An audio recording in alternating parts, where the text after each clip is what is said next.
Génesis capítulo 1, versículo 26. Pasamos al capítulo 2 para leer a partir del versículo 18. Esto lo encontramos justo en el comienzo de la historia del ser humano.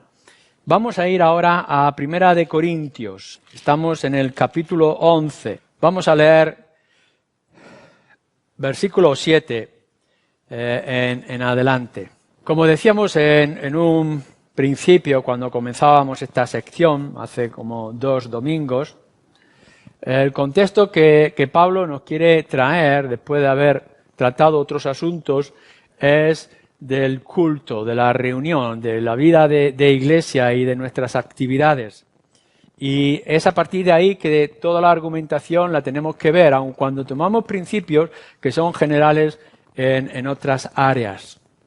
Generalmente lo centramos, y así es la atención o la intención de Pablo con respecto a la mujer, pero en la aplicación de esos principios vemos que no solamente es con respecto a la mujer, y que el asunto principal no es el problema del velo sí o velo no, de cubrirse de una manera física el cabello, la cabeza a las mujeres, sino que va más allá. La idea central es la predicación, es la oración, son los elementos esenciales de un culto que quizás sea como este, con todos los demás matices o añadidos o complementos que podamos ver. El que Dios habla y que nosotros podamos dirigirnos a hablar a Dios. Y eso lo veíamos, también debe de hacerlo la mujer igual que el varón. Pero aún así, hay unas diferentes reglas que se tienen que considerar, se tienen que tomar. Así que el domingo pasado, en esta segunda parte, veíamos cómo Pablo va a utilizar 3 argumentos concretos. Ya veíamos el primero, hoy veremos el segundo. En el primer argumento que él decía con respecto a que podamos mostrar como hombres o como mujer nuestra parte y responsabilidad en el culto, él se dirige a la cabeza y nos decía que Dios es cabeza de todos, Cristo es la cabeza del varón, el varón es cabeza de la mujer y todo lo que eso implicaba de la autoridad y de la dirección o el respeto de unidad dentro de lo que es la familia y dentro de lo que es la vida de iglesia. Pero Pablo trae un siguiente argumento, que es el que vamos a mirar en esta mañana, que es quizá, podríamos decir que es el argumento del origen. Pues enseguida que vosotros veis este versículo 7 al 12, os podréis dar cuenta que nos lleva rápidamente a Génesis. Así que nosotros, buscando cómo debe de ser nuestra adoración y cómo debe de ser y estar en lugar del varón y de la mujer en una reunión pública como esta, dentro de todo lo que es el orden de los cultos que vemos hasta el capítulo 14, al capítulo 14, Pablo quiere argumentarlo no solamente con lo que es la cabeza y cómo representamos la autoridad de la cabeza sobre nuestro propio aspecto, sino también el del origen. Y entonces nos lleva a Génesis. Bueno, lo primero que tenéis que daros cuenta es que para Pablo Génesis es literal y Adán y Eva también son literales.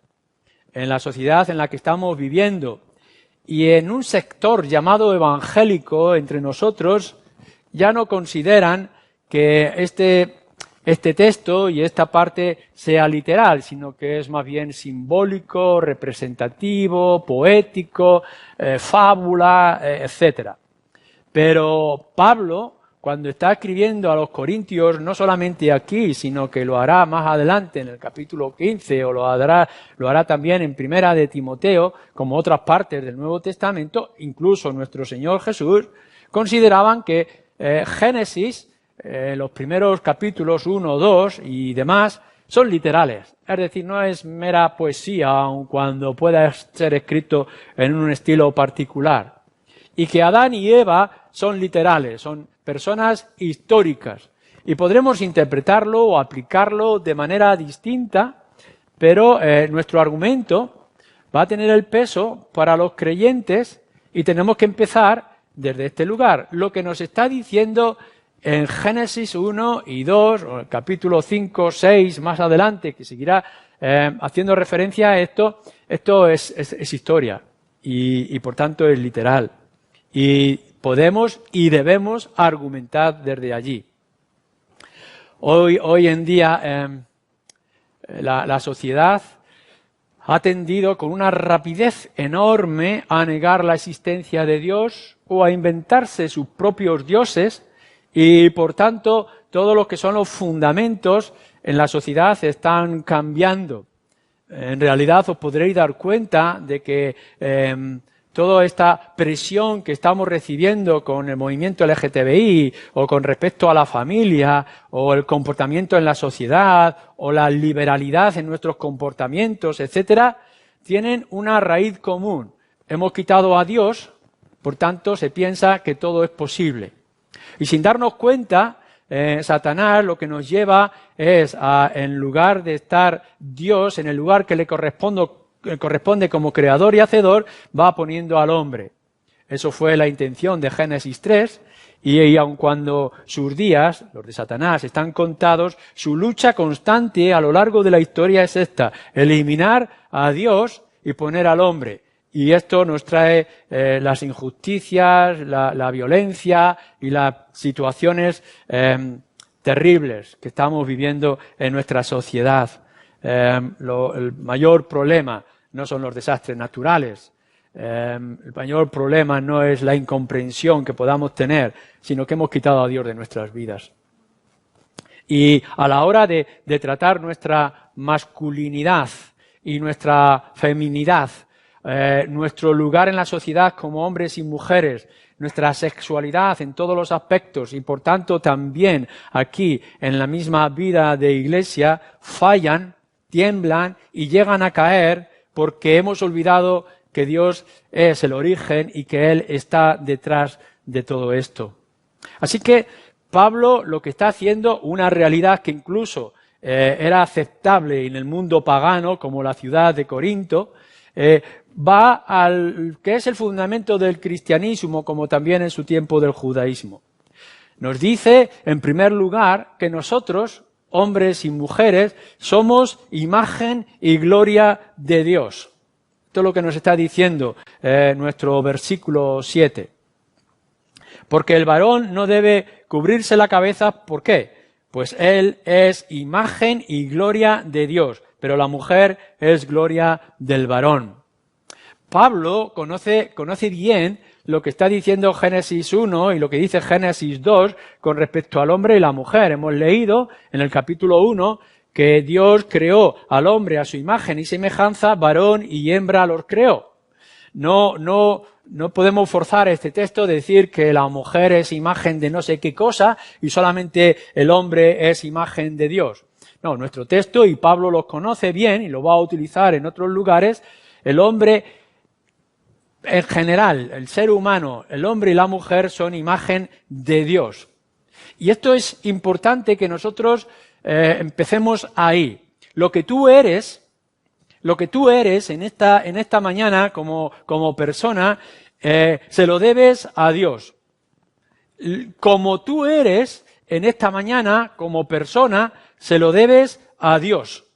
Es decir, eres persona y eres en estas circunstancias tal como seas, si eres joven o mayor, si eres sano o enfermo, si eres hombre o mujer, eres imagen de Dios porque Dios así lo quiso. Él estableció la norma y la forma. Él creó a todos los animales de todas las especies. La riqueza de especies tan inmensa que aun cuando han desaparecido muchas especies de animales, aún la variedad muestra la riqueza y la grandeza de Dios. Pero solamente el ser humano, varón y hembra, fueron creados a imagen y semejanza de Dios. Cuando hablamos de la imagen, tal como lo está diciendo Pablo y nos lo dice Génesis, no es la imagen física, por supuesto. No es la imagen natural. Puesto que Dios es espíritu, nosotros no podríamos tener la imagen de Dios. Y puesto que Dios desde otra naturaleza, porque es creador y no es criatura, su naturaleza desborda nuestro conocimiento y nuestra capacidad, nuestra naturaleza es distinta. Entonces, cuando en Génesis, y aquí Pablo nos dice que tú y yo, todos nosotros, somos imagen de Dios, no se refiere a nuestro cuerpo, a nuestro aspecto con brazos, ojos, etcétera, ni a nuestra materia, de qué estamos formados, porque al final nosotros somos, como lo dice también Génesis, somos barro, y barro rojo, nos dice literalmente. Lo que está hablando de nuestra imagen tiene que ver más con lo espiritual y quizá también con lo moral. No son de las cosas que se puedan palpar con nuestros ojos, sino que va más allá en profundidad. Nosotros somos espirituales, es decir, tenemos un concepto de eternidad, por ejemplo, tenemos un anhelo con respecto a las cosas y cómo debieran de ser las cosas, porque somos imagen de Dios. Cuando nosotros imaginamos los pajarillos, ellos funcionan y actúan por instintos. Claro que el pájaro también es paternal o maternal. Y cuando podemos ver los animales domésticos que actúan por instintos, es decir, están acostumbrados y giran para la supervivencia. Pero cuando nosotros actuamos como seres humanos, no actuamos meramente por instinto, sino que nos hacemos preguntas. Por ejemplo, ¿eso está bien? ¿Es adecuado? ¿Me conviene? Puedo tomar decisiones morales, así como puedo tomar decisiones espirituales.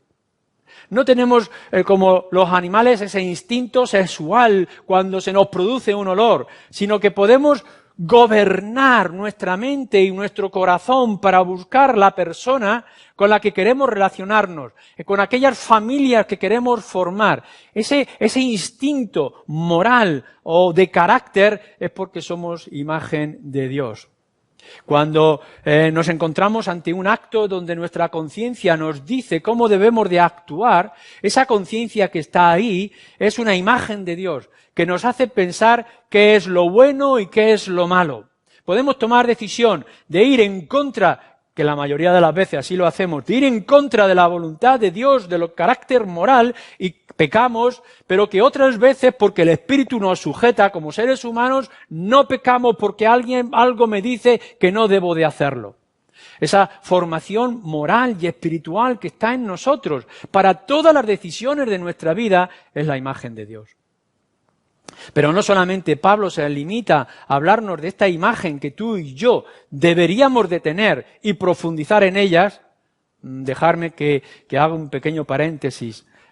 Como personas, como seres humanos que somos cada uno de nosotros y doblemente como creyentes, tenemos que buscar esa imagen de Dios en nuestra vida y en nuestros actos.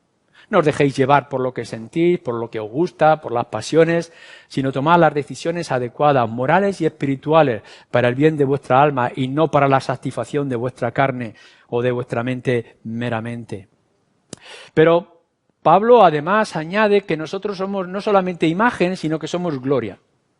Es decir, no es que nosotros somos la gloria de Dios, la hermosura de Dios sobrepasa nuestra pequeñez y nuestra insignificancia como criatura, sino que el ser lo que somos da gloria a Dios.